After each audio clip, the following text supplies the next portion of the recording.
What's up, YouTube? If you missed the last video, make sure you go check it out. If you saw the last video, you know what happened. We're pretty much picking up right where we left off. We're just gonna see if the truck will start, see if we can find any issues with it. So let's get going. The truck caught on fire. That was our problem the whole time. Let's just see if she'll turn over. I don't have the key on or anything. I just want to see if it has compression.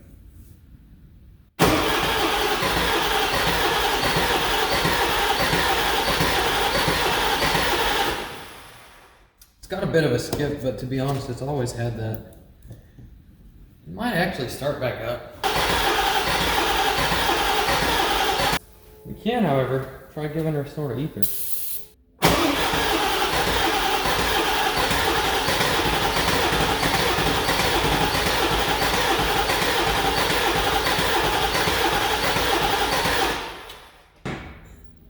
almost sounds like it's not getting oil pressure. So looking at the oil, it looks like there could be some metal contamination. And it smells really strong of brake clean and ether. I wonder why. But I'm gonna go ahead and change it out just to see if that helps it start. It's worth a try. Probably won't change anything.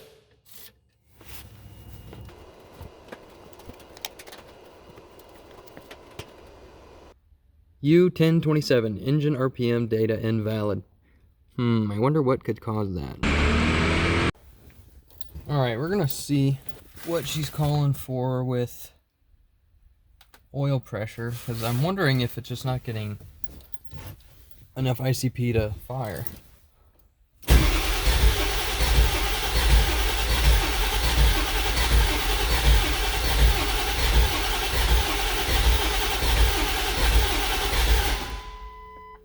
Yeah, so we have a high pressure oil leak. I'm wondering if we just blew out the H-pop. Alright, so we're getting about almost 50 psi at crank, which means the low pressure pump is good. So it could be the high pressure oil pump is bad. It could be the IPR, the valve blew out and it's not letting it build pressure. It could be injector O-rings, or it could be the poppet valves in the injectors. But I'm going to start with the simple stuff. I already have a good H-pop I can take off with the spare motor. Throw it on here and just see what it does. And we'll go from there. But we're gonna have to start by cleaning all this crap out of here first.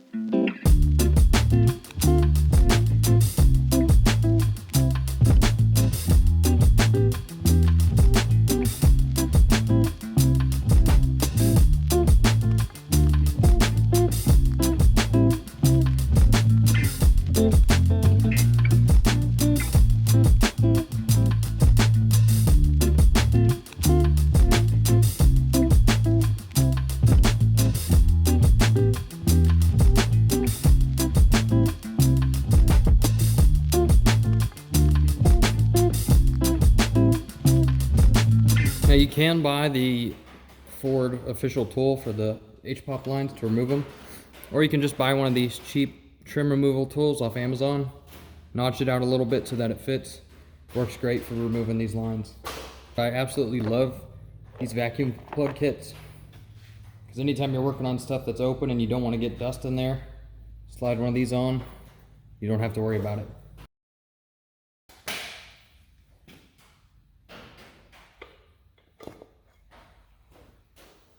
There we go. Got our H-pop off.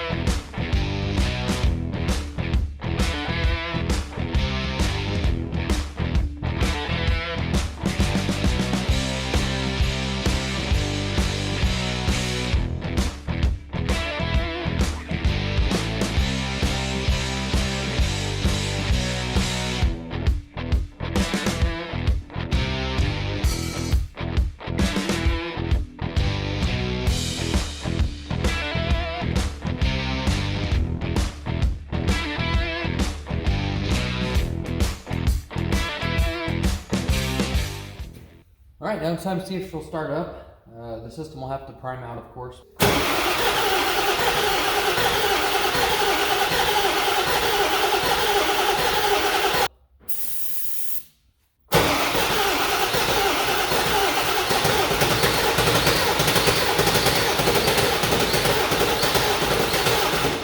She really sounds like she wants to start with the ether, so instead of sitting here cranking on it for half an hour waiting for the system to prime, I'm going to spray a little bit of ether while my brother turns the truck over.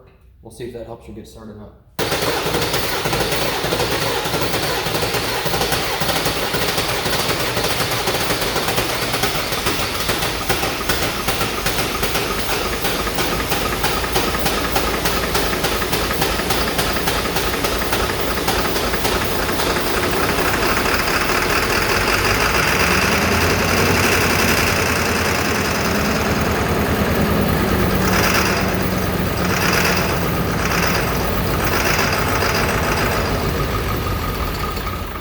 So the good news is we have enough compression for the engine to run.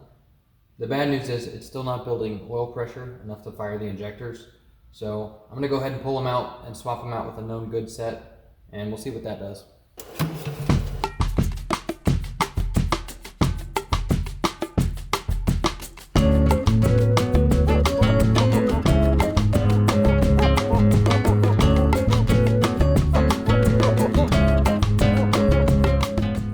Alright, I got everything laid out. They all look pretty good except for injector 4.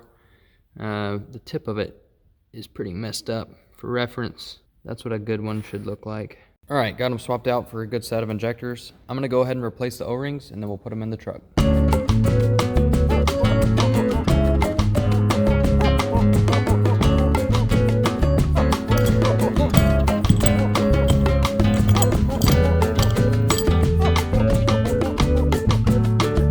Alright, I evacuated the cylinders.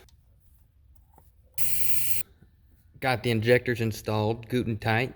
That's German for proper torque. And now all that's left to do is put on the harness and see if she starts up. Oh, I can already hear it in the comments.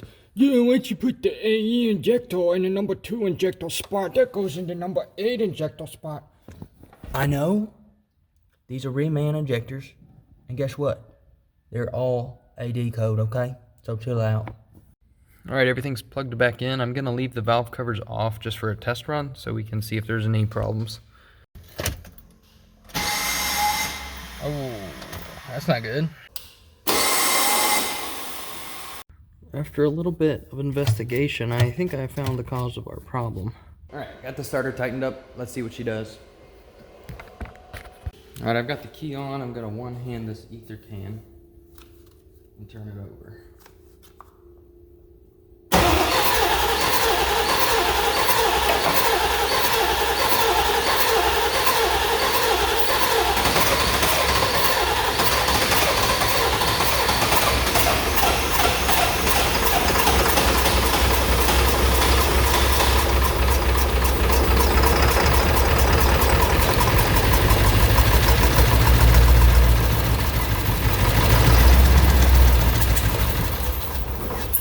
Okay, they started to spray oil, so that's a good sign. Yeah, that's why you don't want to use ether with glow plugs, guys. I left the injector oil spouts off, so I'm going to go ahead and put those on now that we know they're spitting out oil like they should be. Let's see what she's doing now.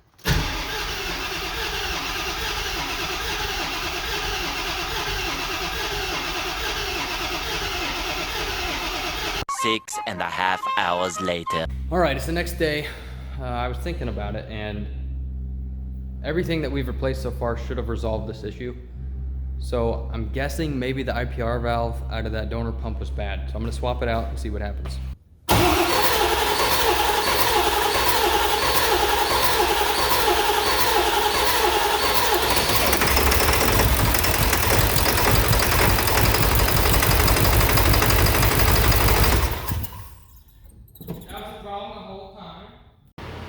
That was our problem the whole time. Stupid IPR valve. All right, now all we gotta do is put on the valve covers, button everything back up, and take her on a test drive. All right, all back together, just gotta put the airbox on.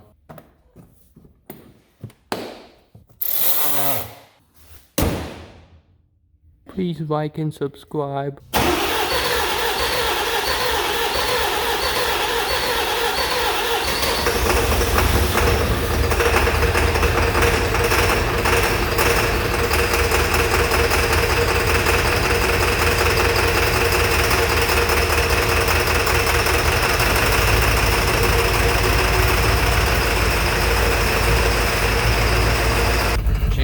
pretty rough. I'm wondering if some of the injectors aren't firing.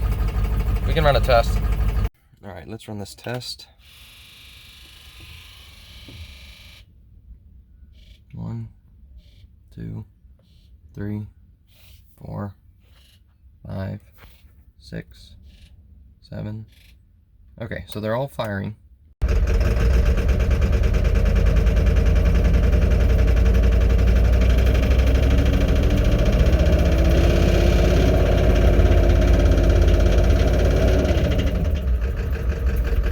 Yeah, we've got something going on internally. Well, I think we just give her a proper send-off.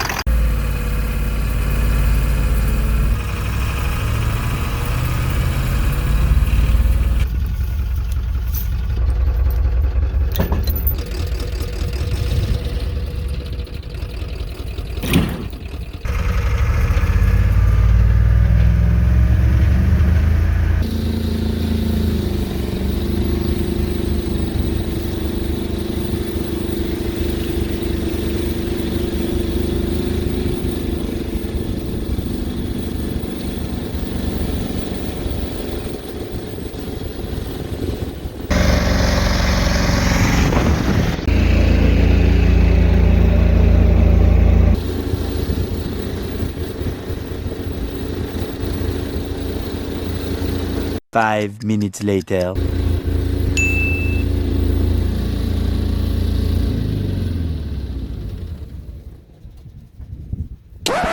Yep, that's me.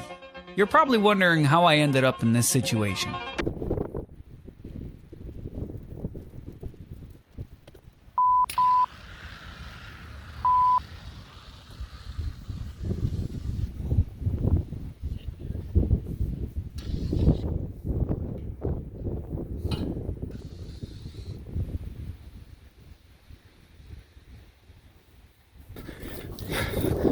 I don't think I got it on camera.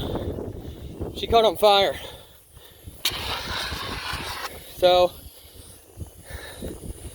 I don't want to burn the rest of the truck down because I do want to engine swap it and keep using it. Whew, that was scary. Man, I don't know if that even got on video. I am trying to kill the engine, but not the whole truck. Yeah, that could have been a lot worse. As you can see up here, she was spraying oil everywhere just because there was so much in the engine bay.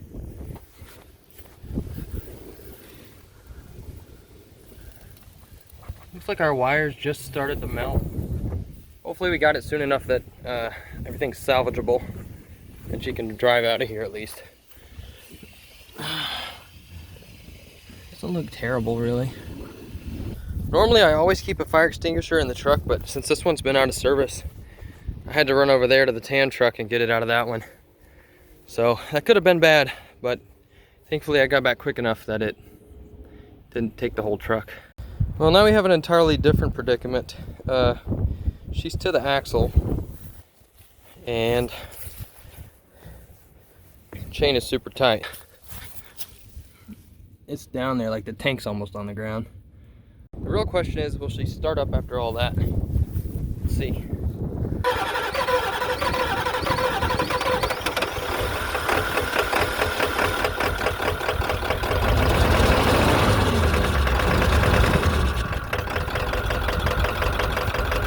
All right, it's rescue time. So my plan is, if we lift up on the chain, maybe it'll bring it up and back enough that it'll get it out of the hole.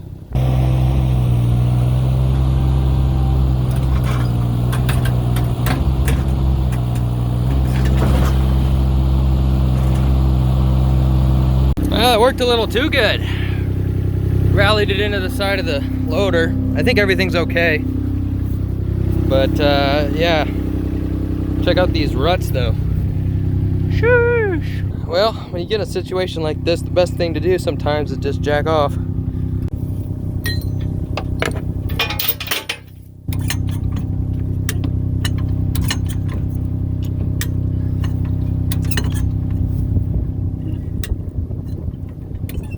So we're off the wheel, but it's still touching a little bit on the frame. Hopefully it doesn't roll backwards.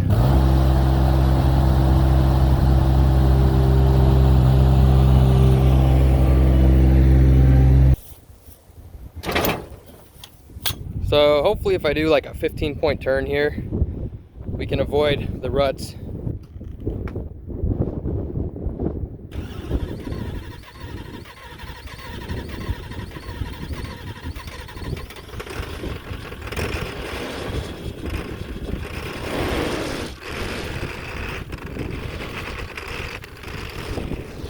Reckon I should fix these, huh?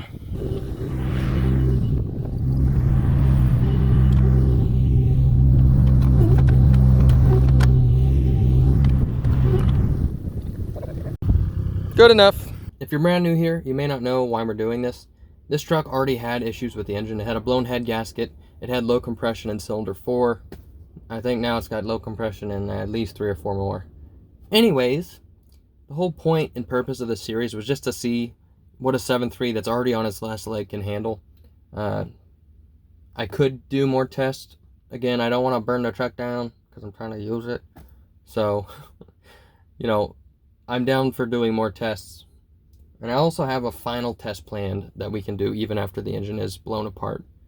But, yeah, let me know what you want to see. Well, I've had enough adventure for one episode. I'd also like to do a video on the old F100.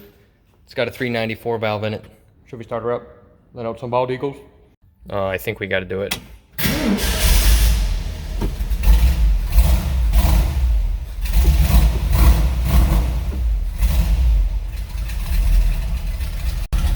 Yeah, she needs a tachometer calibration.